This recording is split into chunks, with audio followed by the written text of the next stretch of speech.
To all those above me that watch over me, to all of you, my fave para peeps on this side of the veil, welcome. This is Reverend Sean Whittington's Paranormal Ministry. I'm your host, Reverend Sean, the Rev. Welcome to my haunted house, my very haunted house. And it's been active today. And I suspect it has something to do with today's guest. And you can tell as we get closer to Halloween that indeed is what's happening. The veil is thinning. I hope everyone has a lot of fun plans for Halloween. And let's get right to the show here. What do I want to talk to you guys about today? I'm going to open up the prayer urn because the prayer urn is really, really full. So let's see what we got in there today. I didn't peek today.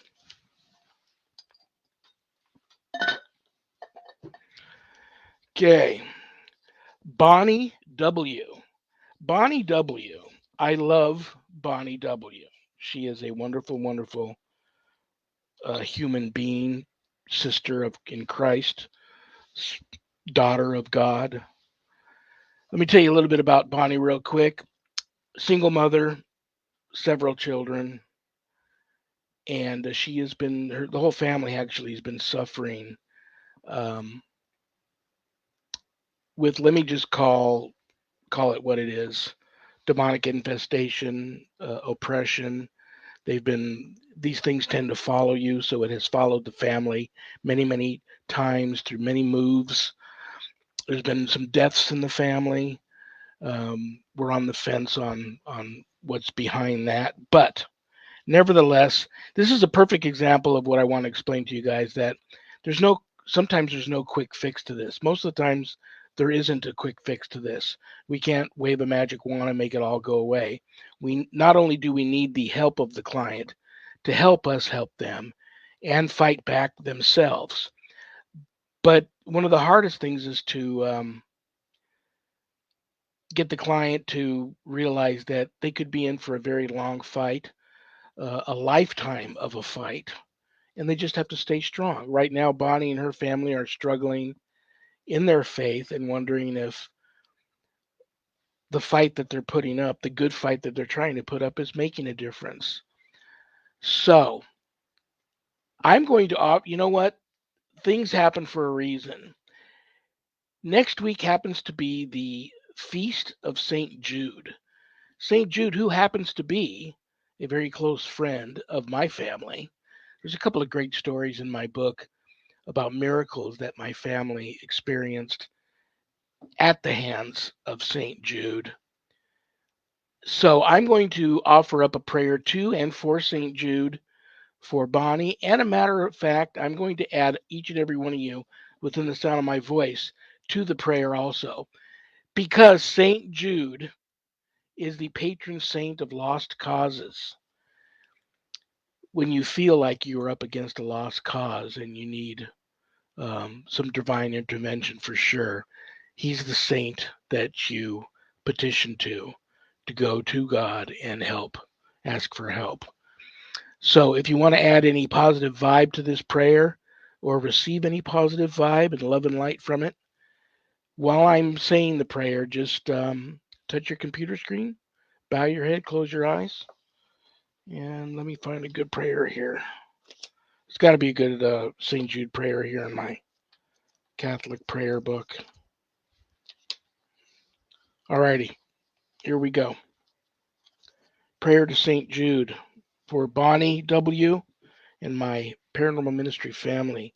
In the name of the Father, and of the Son, and the Holy Spirit. Amen.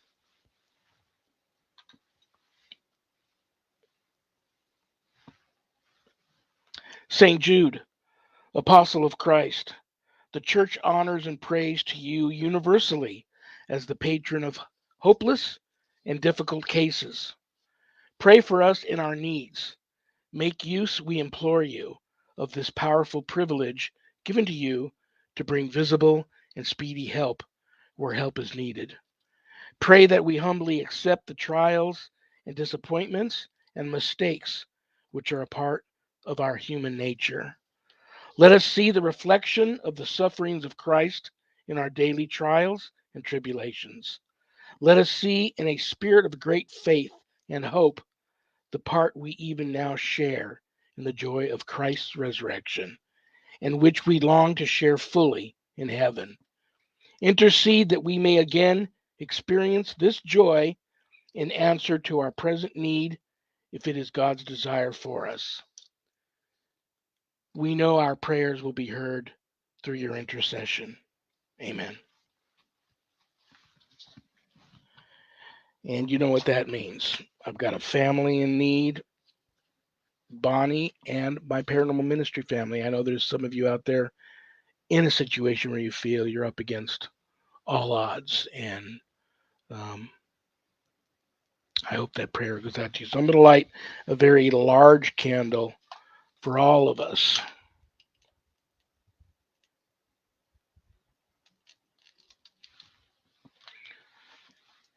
May all our prayers be heard and answered, all of those within the sound of my voice. Okay, that candle will stay here and enjoy the show, and then after the show, I will put it in the room with all the other burning candles, and it will burn until it burns out.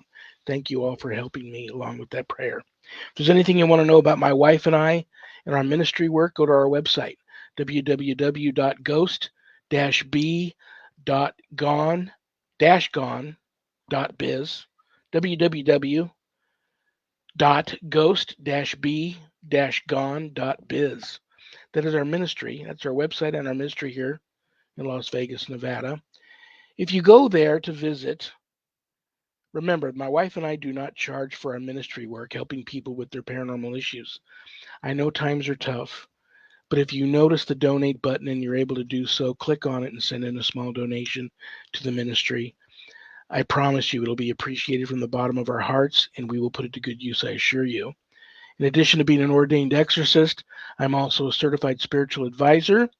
If you're having issues of a spiritual nature not necessarily attached to the paranormal and you'd like help with those issues, you can make an appointment to speak with the Rev there about those issues at the website.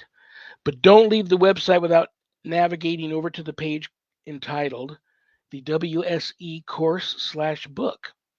You'll find the ghost store there. Lots of cool things to purchase, like this awesome throwback ghostbegone.biz coffee cup, hoodies, t-shirts, hats, among other things, if you go for that sort of stuff. But scroll down to the bottom, you'll run into my new haunted autobiography, God, Ghosts, and the Paranormal Ministry. And I quote, the scariest book I ever published. That was Annette Munich, owner of Stellium Books, my publisher. Don't let that scare you off from purchasing a copy. It's a different kind of feel-good story, if you will. A lot of good versus evil where good wins.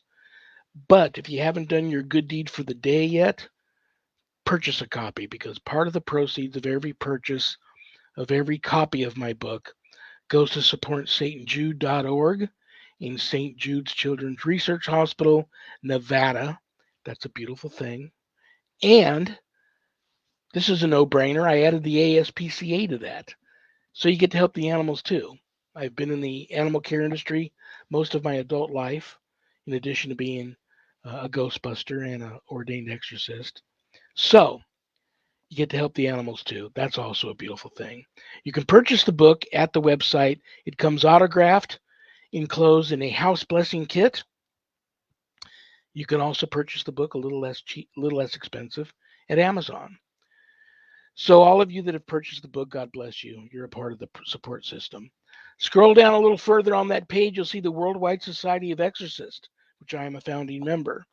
I offer a 12-week online college-level course, Introduction to Spiritual Warfare, through the WSE. And this course is for all of the warriors for Christ out there who long and feel a calling to want to have more knowledge when it comes to knowing how to draw your line in the sand, make a stand, circle the wagons, and put up a good fight against, God forbid, true evil if it ever comes calling. That's the course for you. All of my students that graduate get a stunning diploma, certificate of completion, along with some very special blessed items that you can only get from yours truly, the Rev. So you can enroll there in the course at the website. You can also read a little bit more about it at the Worldwide Society of Exorcists Facebook page if you would like to do so before making that type of commitment. Most importantly, please keep all of my former, current, and future students in your prayers. They appreciate it and they will appreciate it. Thank you all for tuning in. I don't have a show without you. I know why you tuned in for today's guest. And he's a cool dude. That's what I hear. But I know he is. He is a very interesting cat. He is the lead investigator and creator and owner of Ghost Tech. You all have heard of Ghost Tech. And most of you that have tuned in today know him and love him.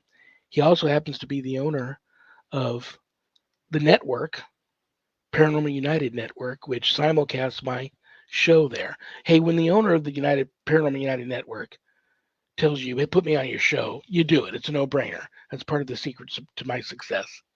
I'm just kidding. I couldn't wait to get this guy on. So, without further ado, brothers and sisters, please welcome to the show the one and only Stephen Woodard. Stephen, are you with us today, brother? Hey guys, we're going to wait just a second. Stephen just got news that one of our friends passed away, Oh, and no. I'm waiting to see, letting him regroup a second and waiting to see when he's ready here. That's okay. I will do my own song and dance and do my best to entertain everybody until he comes back. Before I let you go, Adrian, I have to ask you. You and I didn't have time to talk much about an experience that you had since you purchased my book, and since we talked about it, I've had a couple of other readers.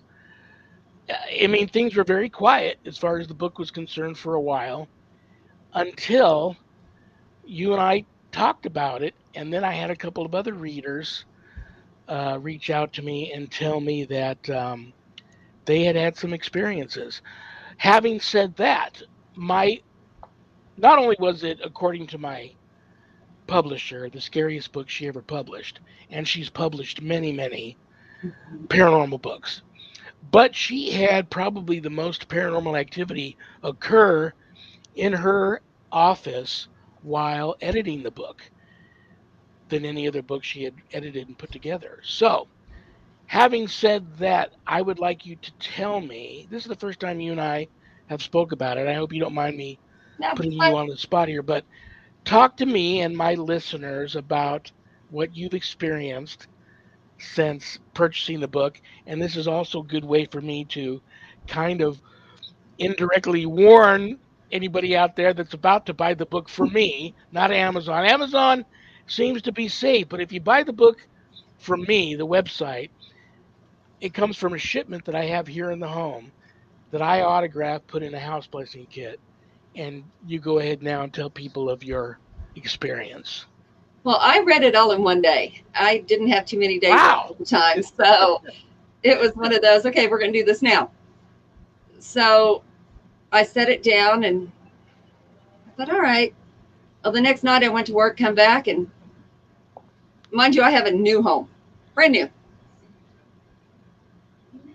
There's dishes clanging in the sink. I'm like, no, and I can see the sink. There's like a bar, and I'm on the other side of it. Okay, I'm hearing things and just left it alone. It continues. Footsteps continue. I'm sitting there playing on my phone, and I look over, and there's this dark shadow standing in my kitchen. I'm like, okay, now we're gonna have to have a talk. Now we got to figure out what this is. And I knew it was staring at me. And when I looked over at it, it wasn't actually there. I knew what it was, but it wasn't actually standing there. Scared the hell out of me, like something was standing there. You know what? We got to put this away. So, needless to say, the book got saged, and it got put around a bunch of crystals, and we haven't had that problem since. But that's the only time that's ever happened.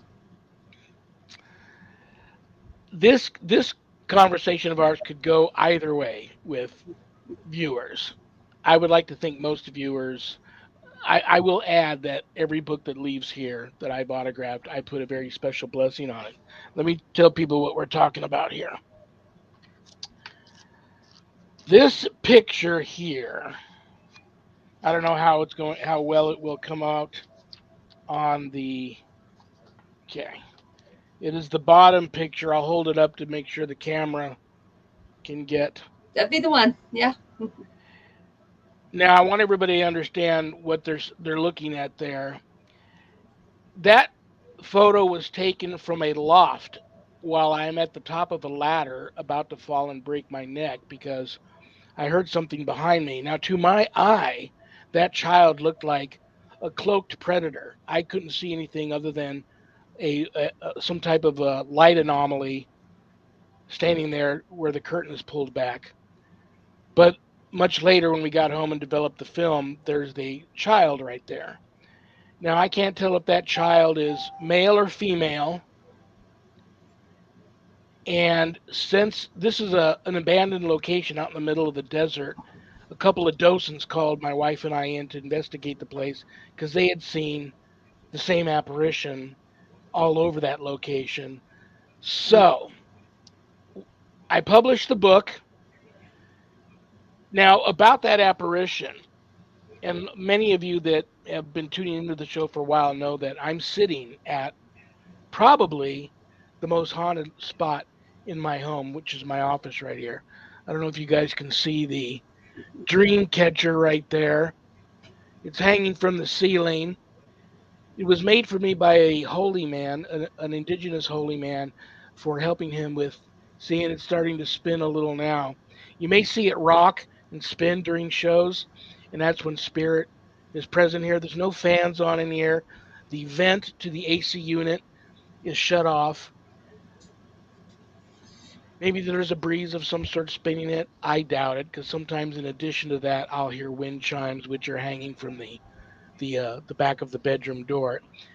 Anyway, um, my wife will walk by the office here many times and see me just like this, working, uh, doing whatever. But I just look to her. I look busy, so she doesn't bother me. And then she knows, well, it's safe for me to go into the master bedroom. I'm not going to bug him, or go into the master bathroom, do whatever. I'm not going to bug him because he's busy.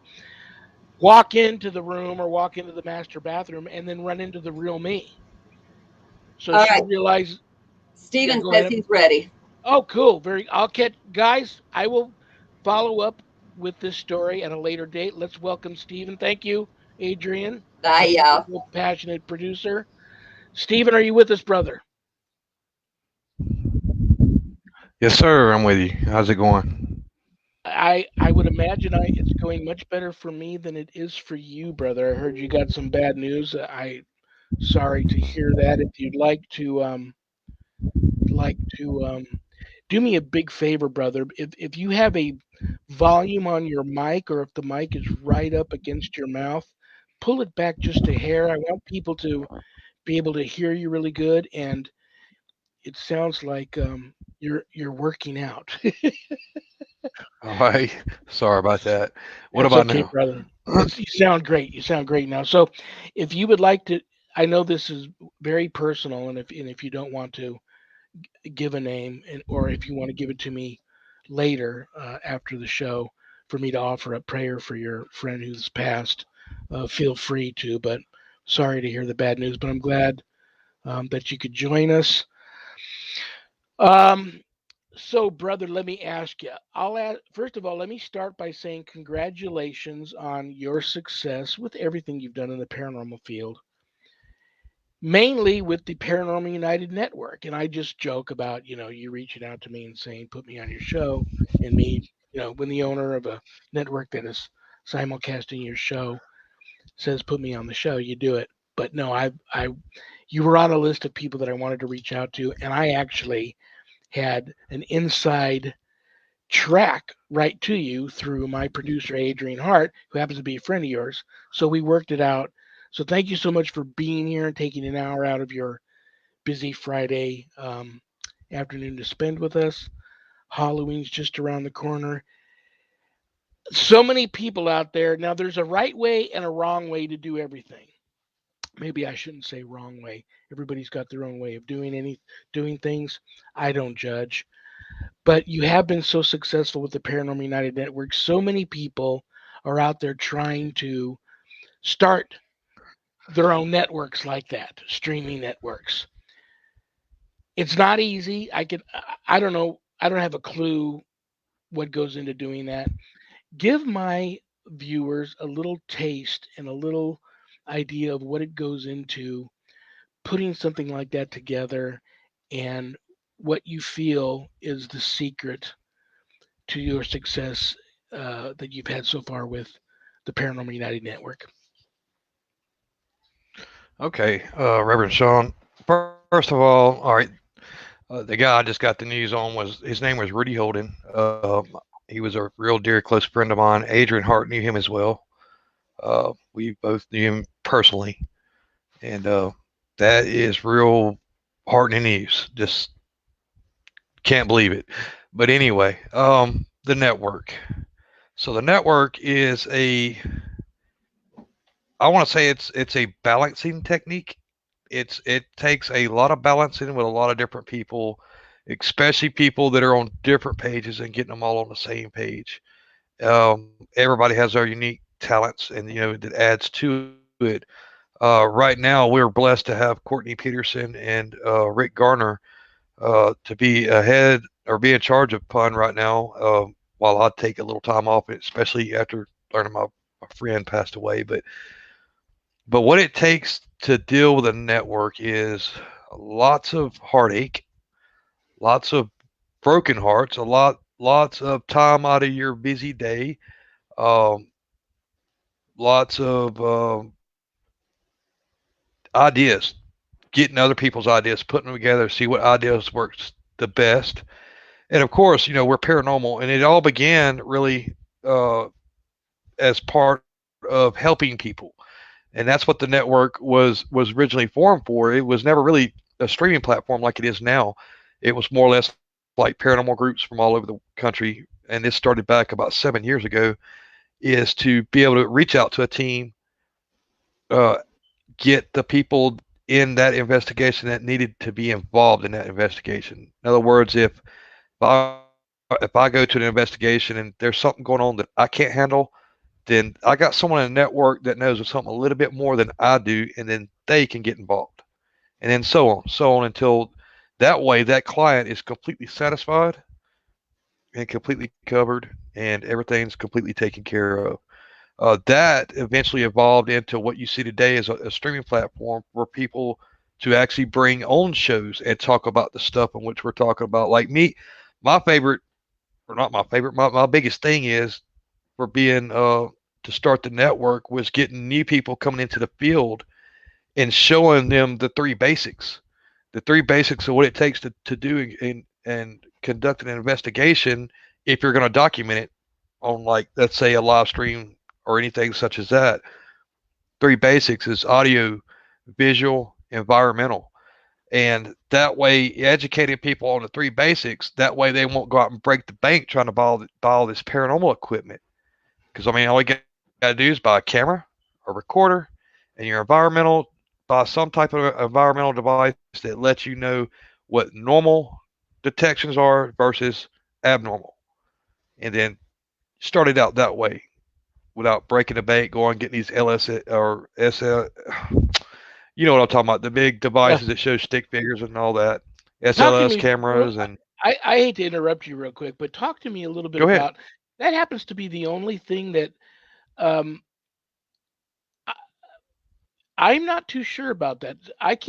I'm told by many people that know or claim to know a lot about that type of equipment that it originally started as something with iBox. Um, or Xbox or something like that. And that when that piece of equipment is actually showing a stick figure, it's malfunctioning, and that it's not really working like the shows. One in particular that uses it all the time is portraying that it's showing. What is your take on that personally? That personal take on that piece of equipment? personally, my personal is because I own one, and me by owning one, I can tell you it's probably the $400 wasted. To be honest, it Wow. is. It does come from technology of Xbox, and what it's supposed to do is, of course, you hook it up to the game, and it's supposed to be able to detect you so you can play along with the game. If you have it in that perspective, it's supposed to. But what it does, it sends out like a million different laser beams out to a certain point, and whatever breaks that laser beam or whatever twist, it's supposed to show you the twist and what it. That's why you see the stick figure the way you do, because it shows the pivot points. Because those pivot points break that beam, and then that's when it makes the stick figure. But you're probably absolutely right about the malfunctioning part of it. If it's showing a stick figure when it's not really there, but after using it in the field as long as I have, what I've determined, not always, because you do have sometimes where there's something there that, hey, you can't explain, but you get a lot of false positives. And when I say false positives, is if you're moving that camera around all the time, it's going to detect movement with just you moving it. If you come up with a chair, it's going to map out that chair. But if you got it against a flat, blank wall, and it's stationary on a tripod, then all of a sudden a stick figure shows up and you're communicating and it does what you ask it to do. I have one video on YouTube on that I actually caught something to what we're talking about at the Old Park Hotel in Ballinger, Texas, with the owner present. It was against a blank wall. It was on a tripod, stationary. Not, in other words, the camera wasn't moving whatsoever. This big stick figure popped up, and on command, it would move whatever body part we asked it to. Wow. That, so yes, it is it to me. It's how you're trained to use that equipment. It's how you learn how to adapt that equipment and the time that you put into that piece of equipment in research. So yes, it that so that's prime example of what we're talking about. That one Yeah. piece of equipment can help, can show you proof, or it could be just totally. Uh, but then again, every piece of equipment we use in this field is that way. Excellent. Excellent. And you're right. I personally know many up and coming young new teams, and nobody's rich. Well, yeah, there are some people out there that are rich, but in our field, many of us are just hardworking blue collar people, survive from paycheck to paycheck, and we have a passion for this field, and we do what we can. Uh, whatever I have that's nice, my wife has bought for me. She may have watched a show here or a show there, or went to a Paracon here or a paranormal conference there, and um, somebody sold her on a piece of equipment that she thought I would like. Of all of that stuff too, I have to say, over the years, now a lot of them are just collecting dust, and I have to tell you, my go-to stuff now is just I have a very nice high def, full spectrum camcorder, which also does filming, but I mostly just take stills with it. And I have a very nice full spectrum high def video camera, which I mostly just film with, but it will also take stills. But and I've caught some amazing footage on both those cameras, and I don't know if it's just because I'm lucky or I attract the spirit or if it's the full spectrum. But before I got the full spectrum, evidence was very rare that I catch a good black and white or color 35 millimeter photo of an anomaly you couldn't explain. That was really, eye opening when you looked at the photo. So I love those two pieces of equipment. But you know what? My wife still uses dowsing rods. She's a sensitive intuitive. I'm sensitive intuitive. We feel that we are our best pieces of equipment. I take my phone or I take one of those old voiceover recorders that fit in the palm of your hand that still take the little cassette decks. I love those versus the digital ones. Some people swear by the digital recorders. I'm still very old school, and sometimes we just use the the 35 millimeter throwaway cameras you get at the drugstore. I will run through a roll of film at a site, put the camera in my pocket. Later, I'll drop it off, and I'll have the guy develop two things: develop everything on a disc, and then develop hard copies. Because I'm very old school. I like photo albums, so I like to physically look through the photos, and if I see something cool, I stick it in a photo album. But then I have the rest of it on disc to upload to the computer for evidence review. But it's very, very basic old school approach. Once I was able to get some of these new Ghostbusters to buy into that approach, they really enjoy it. When before it was like a grind, having to save up for the next really expensive piece of equipment. I can't go out and do this until I get that. And I just thought that was really. I felt sad for a lot of these teams that felt they needed to drive up in a large black van with 15 investigators and $5,000 worth of equipment and put the electronic gauntlet down around a location and have everything covered with all this sort of stuff. Me personally, I don't find it necessary. But someone like you've got a lot of equipment, got a big team, and it works for you. So God bless. That's I find that very cool too. What is your go-to for the guy out there saying, okay, well, if I absolutely have to spend some money, what's Steven using now that is his go-to? He will not investigate without. To be honest, my go-to equipment, like you're saying, I mean, I'm more old school myself. But with the name Ghost Tech, of course, we were inclined to actually buy all this electronic equipment we were talking about, EDIs and all that other, and up and coming because we were researchers. So that was our point, was to buy this equipment, research, and then come to you guys and say, okay, it's good or it's not good, or we have luck with this and we don't have luck with that, and then we put a hypothesis together of what has been the best. So, but for me personally, um, a good camera, a good camera with a good mic setup on it, an external mic.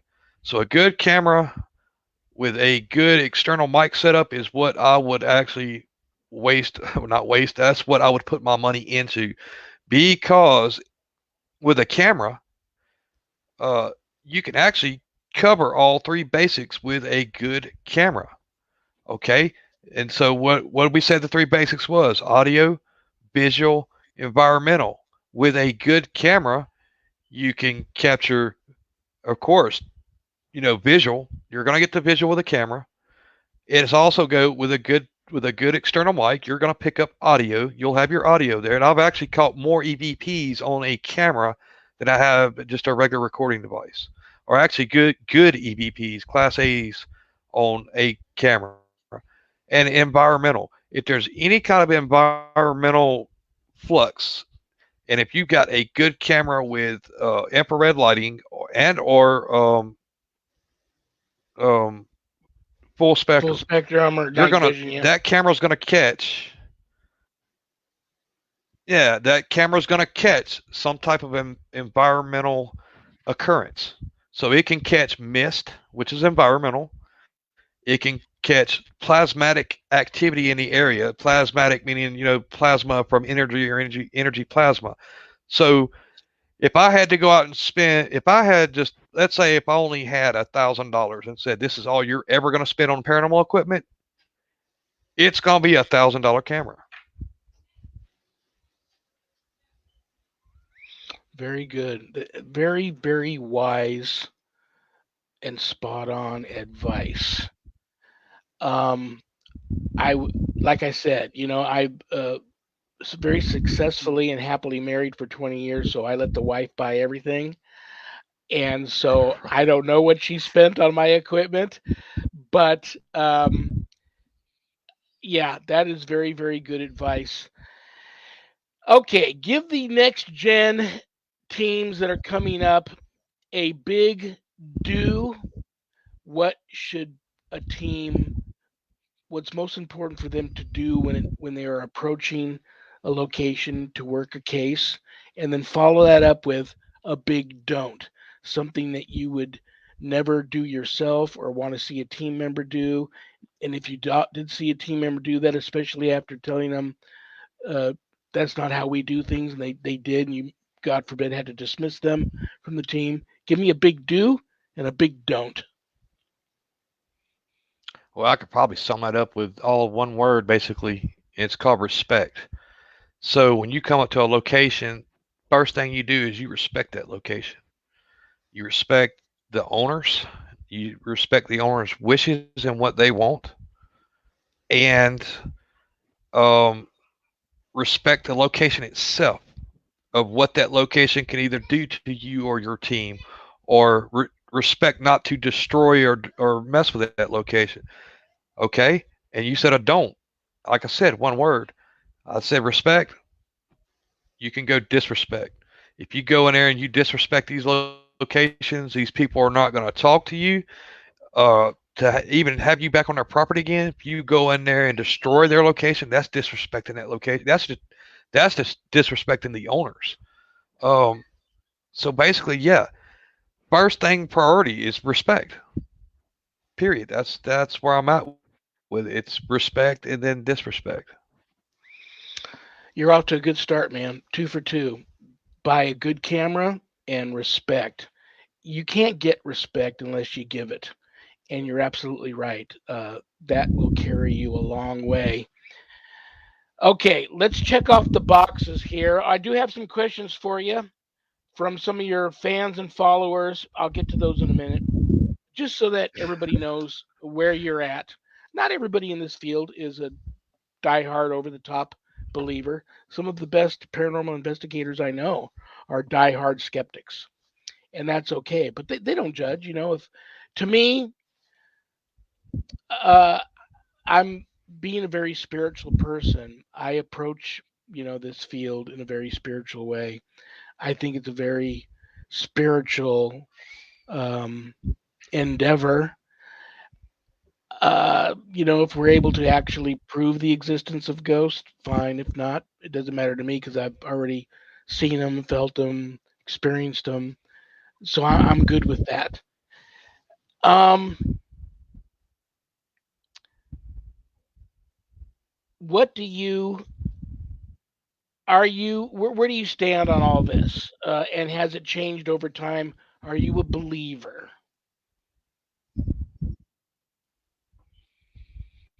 Okay, so you're asking me, do I believe in spirits and activity, or am I skeptic? I would like to describe myself as a believing skeptic, or I'd like to say I'm skeptic first, believer second. Therefore, the reason I say I'm a believer is because I have had it unexplained happen to me. I have had stuff happen to me that I cannot explain. But being the skeptic side of me, I would like to say I have a balanced 50-50 both, because that way, if I do go on an investigation, and that's what we do to go help people, we come into clients' homes, we do an investigation. I go in with a skeptic mind, because this particular evidence is, can I recreate it? Can it be recreated? And if it can't be recreated, then it's unexplainable.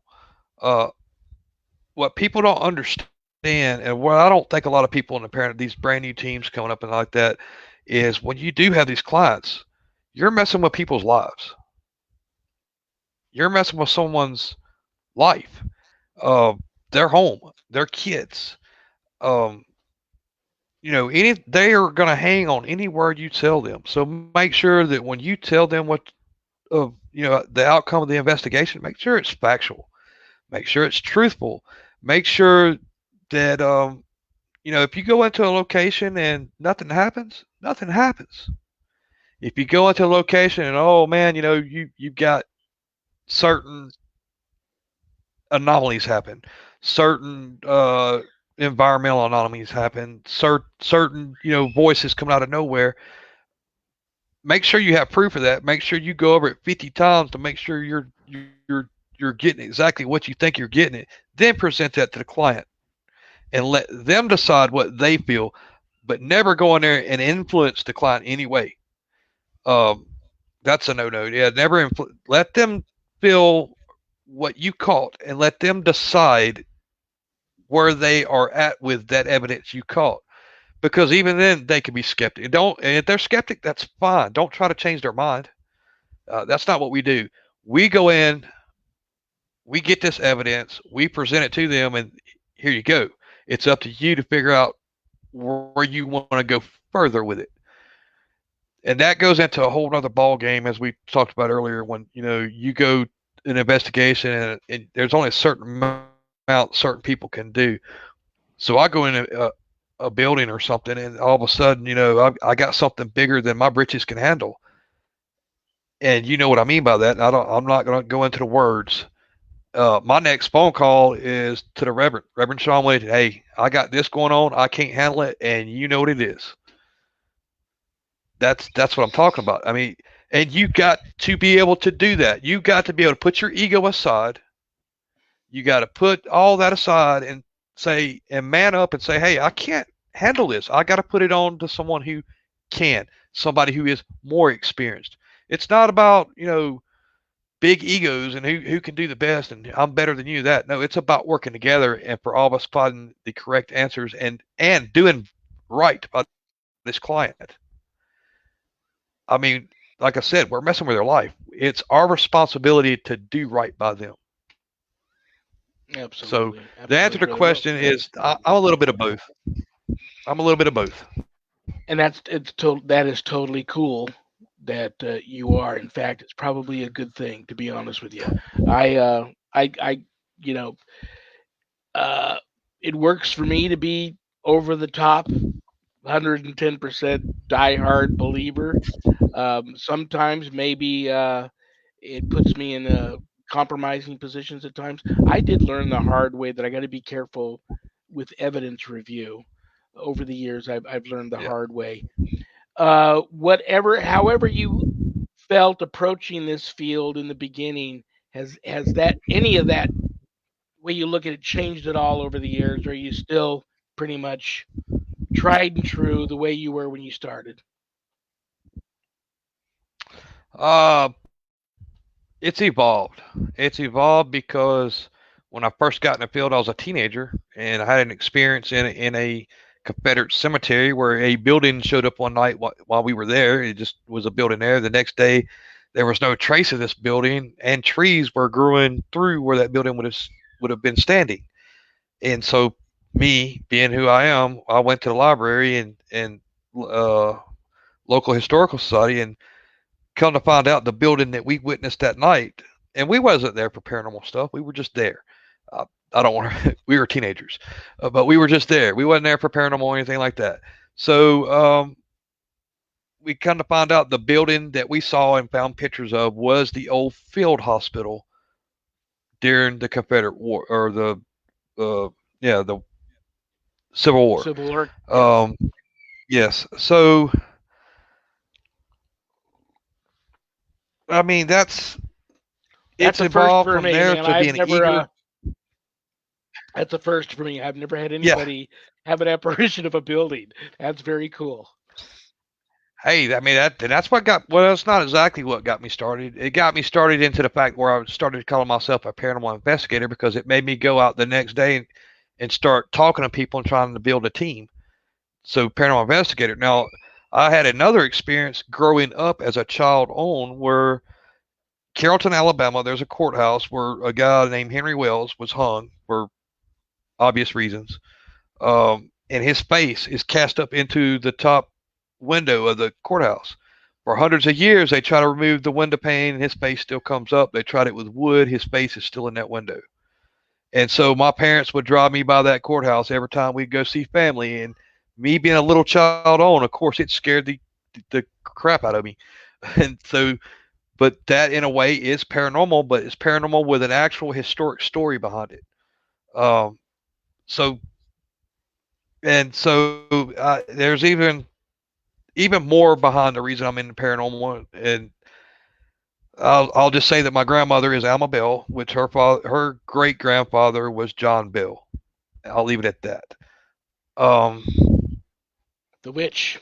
so Yeah, so I'm born into Yeah. it, and my daughter With has kind of you know got a that's they say that that is a very that's something I did not know about you, and I'm glad you shared that.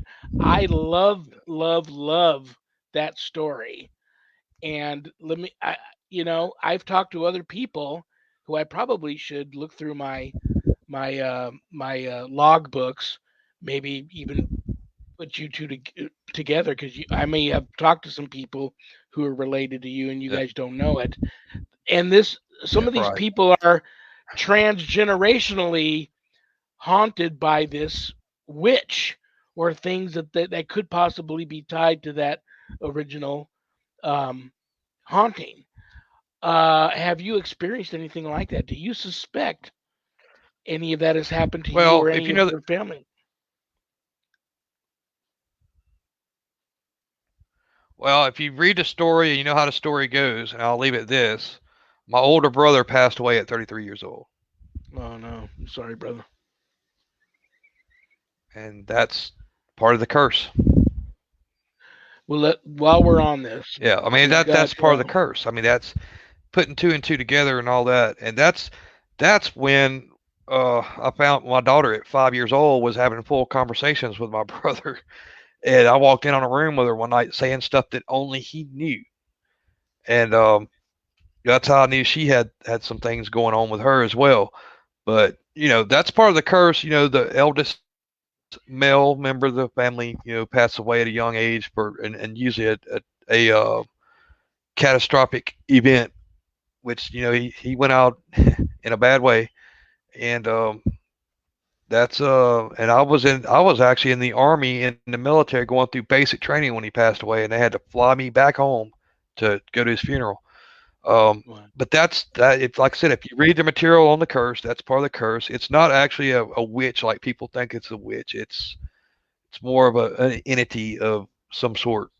The word I don't like to use. So yeah, I've been haunted by that particular thing my whole life.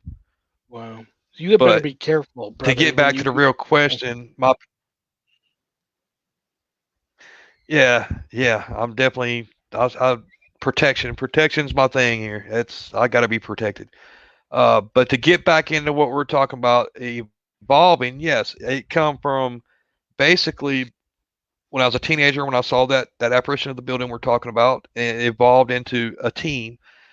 Evolved from there to just going out, being in the paranormal field, just doing investigations, stuff like that, having fun at it for the longest time, to finally evolving to the part to where I seen where it affected my daughter at a very young age, and then getting her involved in the paranormal once she become the right age to understand what was going on. Which I waited till she was 17 before I actually involved her in the paranormal, and she is the reason I started Ghost Tech. Because she showed such a great interest in the paranormal. Of course, I've been in teens from since the time I was 16 years old, 17 years old myself.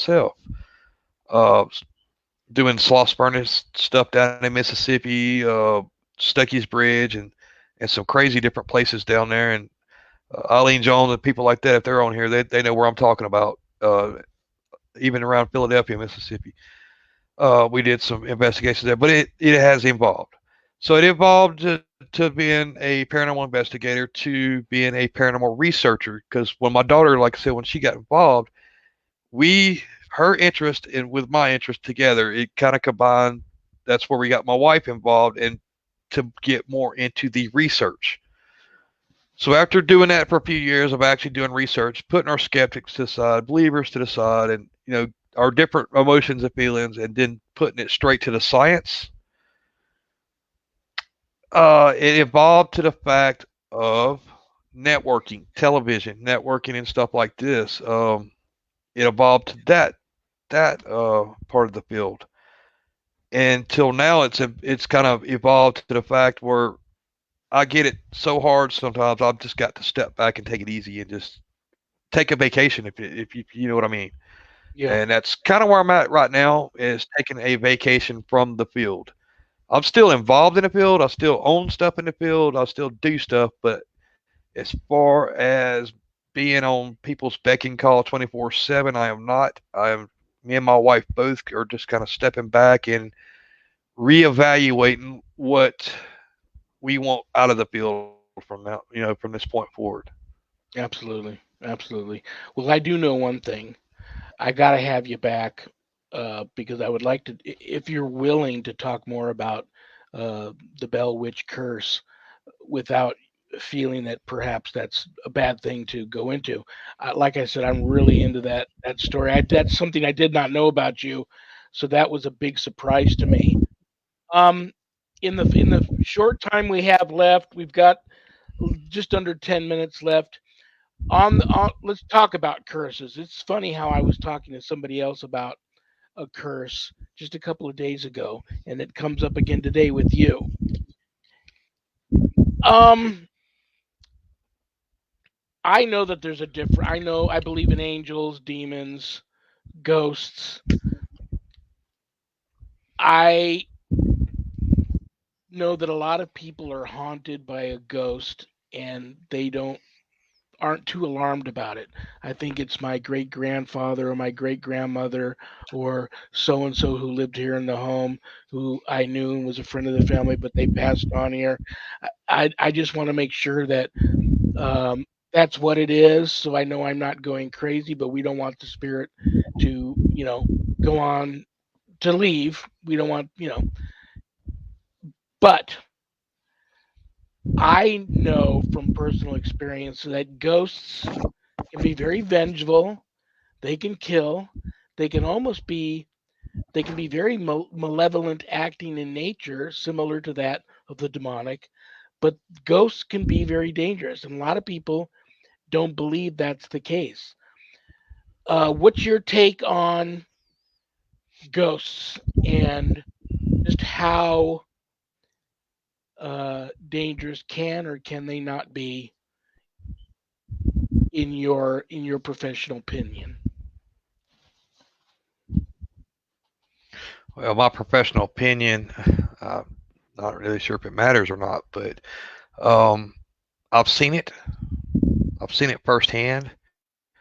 Uh, of where just a regular spirit form can be malevolent to the point to where it does do harm, or it does stuff to make you scared of it, and that's its whole goal. I mean, that's the whole reason it is malevolent, is to scare you and to do that stuff to you. And I'll take it a bit further. I witnessed it with my own eyes with people. People sometimes are more harmful than spirits could ever think of being. For one thing, people are here. And I've watched people conjure spirits, not good ones, to harm a bunch of people, and I've seen it with my own eyes. Me, Adrian, both. We witnessed this with our own eyes, and that's about as far as I want to go with that because that's all handled, taken care of, and I want to forget about it. But the point of me saying it is I witnessed it with my own eyes, so um, it happens. So when it does happen, don't be afraid of it. Just know how to deal with it. Learn how to deal with it, um, because it does happen. People say it doesn't happen, then they're in denial, or they just haven't had it happen to them. Especially if someone's conjuring things. That's the worst of the worst in my book. That's the person that I won't ever have anything to do with. Never. Not especially for when it was used in the intent it was used in for harm. And that's like I tell everybody, Reb, intention is everything. So to take that back, there are spirits that are in spirit form that are, they're just stuck here. They're in transition or whatever it is. And then you got the ones that are malevolent to the point where they can possess a person. Yes, they can. Does it mean they're demonic? No, they're not demonic. They're just possessing a person in a malevolent way because they can. Their energy can warp in that way. I've seen it in person. Um, is there the difference between heaven and hell? Yeah. Is there a difference between the diabolical and I mean, best I can tell you is I've just seen it myself. That's how I feel about it. I've seen it myself, so it's there. You can't tell me it's not there. I like the Because I know it wasn't a talking to dream. well, I like talking to people like you because you you got into this field because of personal experiences and you've developed a passion for it and you approach it the right way. So many of these people that are jumping on this into this field now, um, they don't know what they believe. They haven't had the experience. They think they're passionate about it, but they're not really. They are hoping to. Um, I'm not sure what the personal agenda is, but it's not. You can tell right off the bat when you meet people, um, their their agenda is on the right path or not. Um, we got 4 minutes left, real quick. What scares you? People, people scare me. Yeah, yeah, absolutely. Anything else you want to rant about? I like to give all my guests an opportunity to rant about anything. More times than not, the typical basic rant is usually Zach Baggins sucks, but it can be anything you want to rant about. Hey, he's just trying to make money. I can't rant about Zach. If I give that guy power, and so be it. Whatever. He's doing his thing. I'm doing my thing, and everybody else doing their things. But I really don't have anything to really rant about. It just what we are trying to do in this field, and we're trying to get this network filled up with show quality shows. And we are in this for the little guy. We're not everybody has a TV network. Not everybody has all that, so we're giving everyday paranormal teams a chance to come on and have their show just like you have yours on a viable platform with people behind it that support these people. Not a lot. Everybody has that support. And that's what it's all about: support. And other than that, as soon as I get off of this, I'm going to go to my wife and I'm going to have a good cry. Brother, I'm going to let you go right now. If I was there, I'd give you a big hug and a kiss. Thank you for all you do. I'm really sorry about the. Send me in a private message on Facebook um, your loved one's name again, and I will offer up a special prayer and light a candle for him after the show. And I will reach out to you. There's some other things I want to talk to you about. An hour is not long enough, so I will reach back out to you at a later date, throw some dates at you, see if you're available, and let's do this again. But thank you for everything you do. Thank you for simulcasting my show on your network. Really appreciate it. Have a wonderful, if you can. I love you. I respect you. God bless you. Have a wonderful remainder to your Friday. Give your wife a big hug and a kiss for me. And I'm sorry about the bad news, and I'll be in touch, okay? Absolutely, I appreciate it. Thank you. Thank you for letting me have Got it, this brother. opportunity. You got it. Good night. Talk to Thank you you. soon.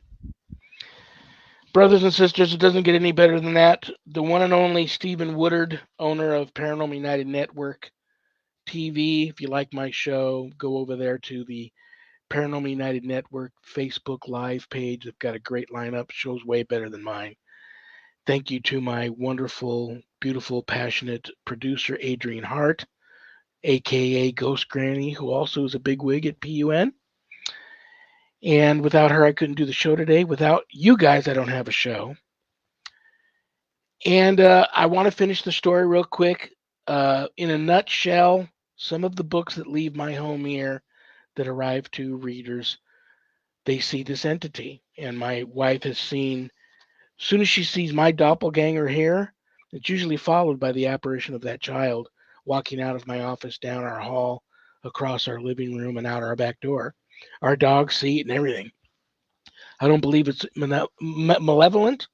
So don't worry about that. But if you purchase the book for me and you do happen to have an experience with that entity, please reach out to me.